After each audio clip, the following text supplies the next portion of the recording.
नमस्कार साथियों। हम बात कर रहे हैं घनानंद कवित की व्याख्या पर। आज हम दूसरे सवैये पर बात करेंगे।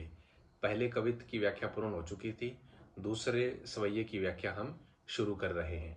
पहले इसका वाचन करते हैं।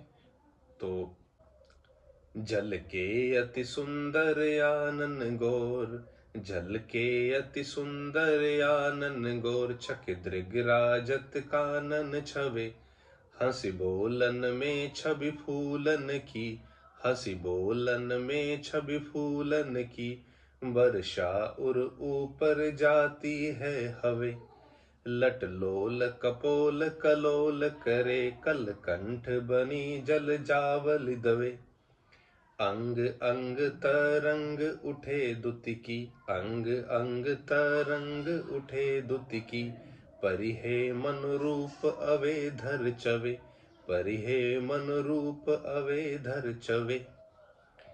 ये सवैया है। इस सवैया छंद में नायिका की रूप छटा और अंग दीप्ति का वर्णन कवि ने किया है। घनानंद जी ने इसमें मुख, नेत्र, वाणी के साथ लट तथा मोतियों की माला का वर्णन भी किया है। इस छंद में रूप वर्णन में भी कवि का आंतरिक जो पक्ष है वो प्रधान रहा है।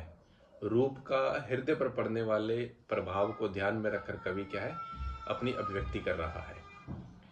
अगर हम शब्दार्थों की बात करें तो शब्दार्थ में जो सवैया में जो प्रथम चरण है उसमें जल के अति सुंदर आनन गोर, छके दृग राजत काननी छवे। छके, छके का अर्थ होता है तृप्त या मस्त होना, यौवन के मद से मस्त होना। यहाँ जो अर्थ है वह शके दृग राजत काननी छवे, यानी कि यौवन के मद से क्या है, मस्त है, तृप्त है। काननी, काननी यानी कानों को छूकर, काननी छवे, छवे यानी छूकर, कानन को छूकर यानी कानों तक फैलकर। नेत्रों की विशालता के लिए उसको कर्णालंबित करना कवियों में क्या परिपाटी रही है।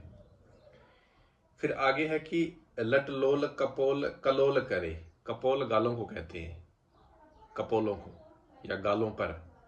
कलोल, कलोल यानी हिलती है। कल, कल यानी सुंदर ग्रीवा।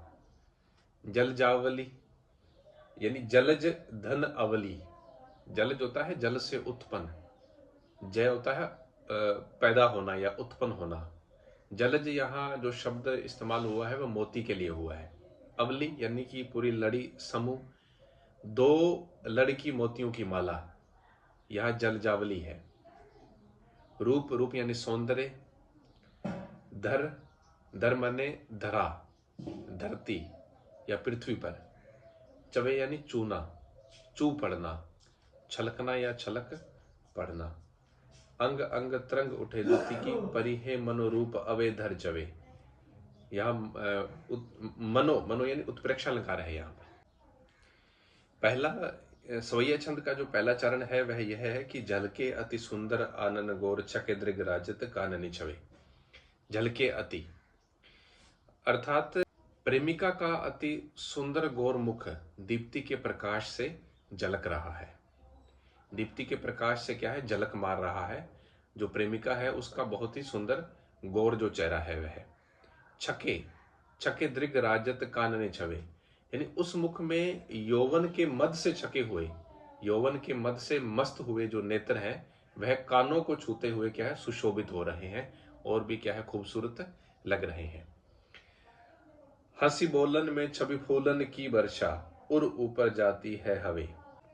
जिस समय वह उस मुख से हंसती हुई बोलती है, उसी बोलने में ऐसा जान पड़ता है कि सौंदर्य की पुष्पों की वर्षा उर ऊपर जाती है हवे, और वक्ष पर क्या है, हो रही हो।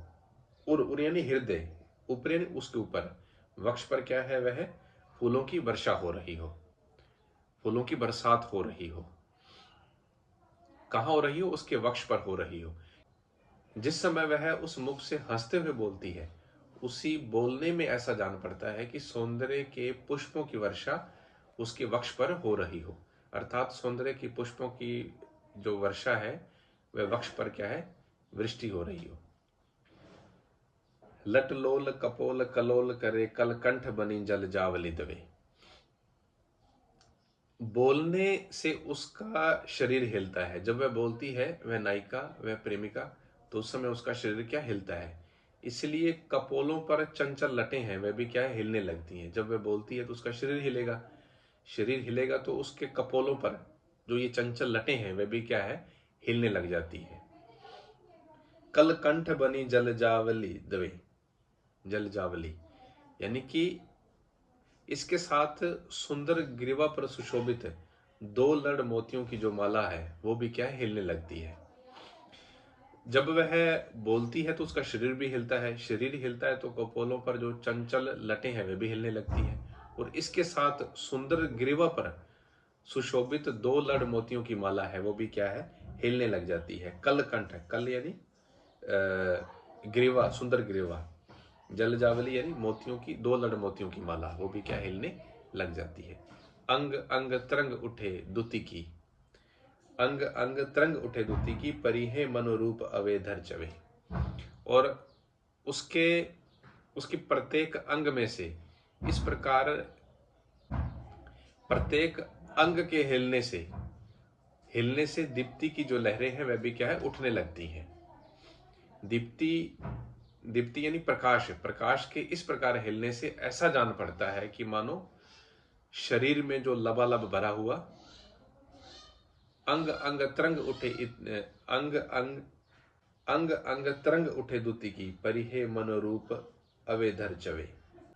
प्रत्येक अंग में इस प्रकार हिलने से दीप्ति की लहरें उठने लगती हैं। दीप्ति यानी प्रकाश, प्रकाश के इस प्रकार हिलने से ऐसा जान पड़ता है मनुष्य की शरीर में भरा हुआ जो लबालब सौंदर्य है वह भी क्या है, धरा पर चू पड़ेगा, यानी धरा पर बिखर जाएगा। इस छंद में उत्प्रेक्षा अलंकार का प्रयोग किया गया है। इसमें सुमुखी सवैया का प्रयोग किया गया है। सुमुखी सवैये के प्रत्येक चरण में 8 सगण होते हैं तथा 24 वर्णों का प्रयोग होता है। 24 वर्ण या 24 अक्षर जिसको कहते हैं उसका प्रयोग होता है।